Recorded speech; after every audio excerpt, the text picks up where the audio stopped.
selamat siang. Perkenalkan, nama saya Hesti Wianda Arifin dengan NPM 0322233167. Di sini saya akan menjelaskan tentang teknik active reading atau membaca aktif. Sebelumnya, ini adalah ruang kerja saya. Ya. Apa sih teknik active reading? Teknik active reading adalah membaca sesuatu dengan tekad untuk memahami dan mengevaluasi relevansinya sesuai kebutuhan Anda. Alih-alih membaca ulang suatu teks yang belum dipahami, lebih baik baca teks tersebut secara aktif sejak awal. Nah, di sini untuk tugas UTS saya memilih buku Manajemen Komunikasi tulisan Dr. Yusuf Zainal Abidin. Nah, saya menggunakan buku ini untuk teknik active reading saya. Di lembar pertama, saya membahas tentang konsep komunikasi. Konsep komunikasi terdiri dari definisi komunikasi, pengertian komponen dasar,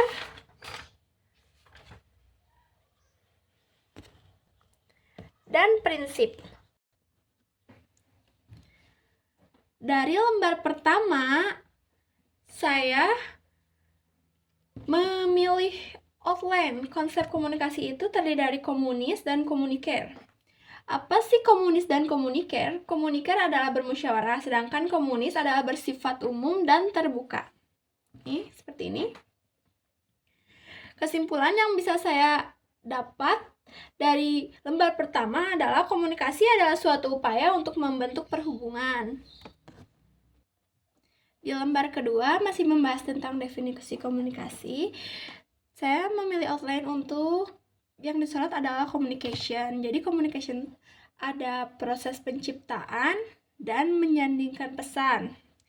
Namun pada intinya kesimpulannya komunikasi merupakan proses yang timbal balik karena pengirim dan penerima saling mempengaruhi satu sama lain. Di lembar ketiga membahas tentang berbagai definisi komunikasi. Ada secara etimologis, terminologis, dan juga paradigmatis. Kata yang asing menurut saya adalah communication. Berasal dari komunis yang berarti komunikasi. Dan paradigmatis. Paradigmatis merupakan berkaitan dengan hubungan unsur bahasa. Di sini saya mengambil outline definisi komunikasi, yaitu secara garis besarnya adalah etimologis, terminologis, dan paradigmatis. Kesimpulannya, dari banyaknya definisi dapat disimpulkan bahwa komunikasi adalah proses penyampaian pesan oleh seseorang kepada seorang yang lain. Di lembar selanjutnya membahas tentang komponen dasar komunikasi. Jadi komponen dasar komunikasi ini di sini ada 5, yaitu pengirim pesan, saluran penerima pesan, dan output. Saya memilih outline pengirim pesan dan pesan karena itu adalah salah satu kata yang wajib digarisbawahi. Tidak lupa kesimpulannya, komunikasi merupakan proses arah atau timbal balik. Selain mengirim pesan dan pesan, komponen juga ada saluran penerima pesan dan output. Tetapi komponen output perlu ada dalam proses komunikasi karena komponen itu sangat penting. Jadi, output adalah respon penerima terhadap pesan yang diterimanya. Yang ketiga ada prinsip komunikasi. Prinsip komunikasi menurut Sailer adalah suatu proses, sistem, bersifat interaksi dan transaksi, terjadi disengaja dan tidak disengaja. Perkataan yang bisa membuat perubahan merupakan hasil proses komunikasi. Dan yang terakhir ada model komunikasi. Model komunikasi terbagi menjadi 2, yaitu model Laswell dan model Shannon.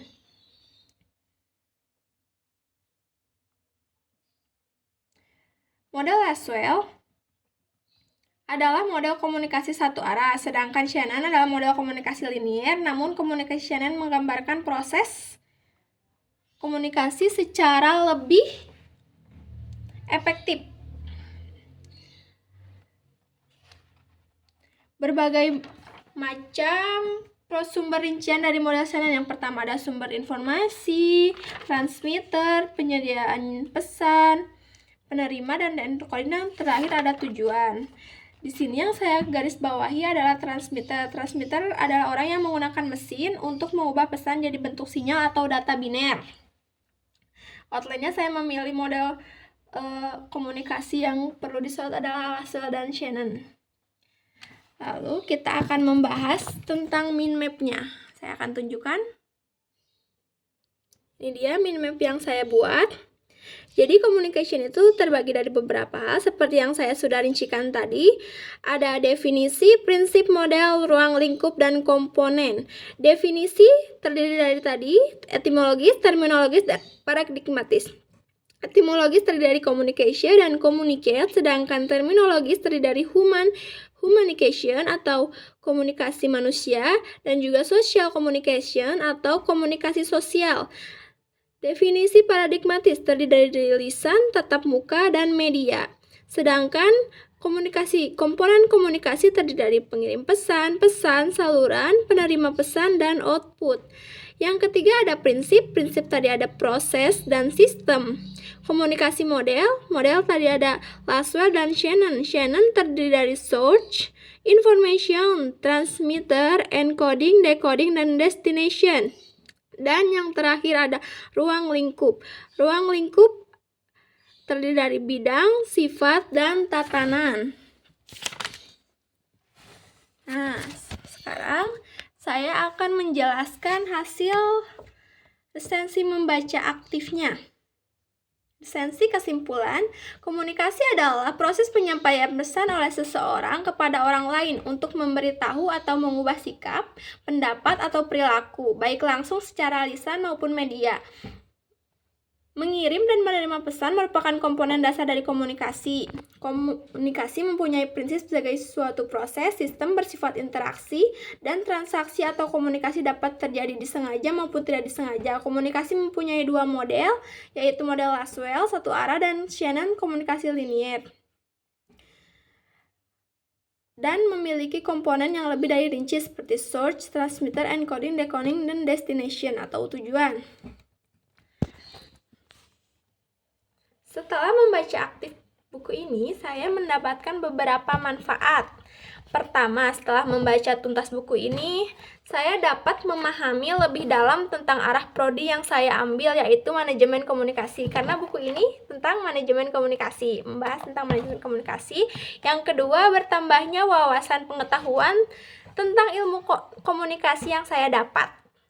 Dan yang terakhir, karena mempelajari model dan prinsip komunikasi, buku ini juga memberikan saya ilmu tentang memahami dan mengerti bagaimana cara berkomunikasi. Sekian dari saya, terima kasih atas perhatiannya. Selamat sore dan sampai jumpa.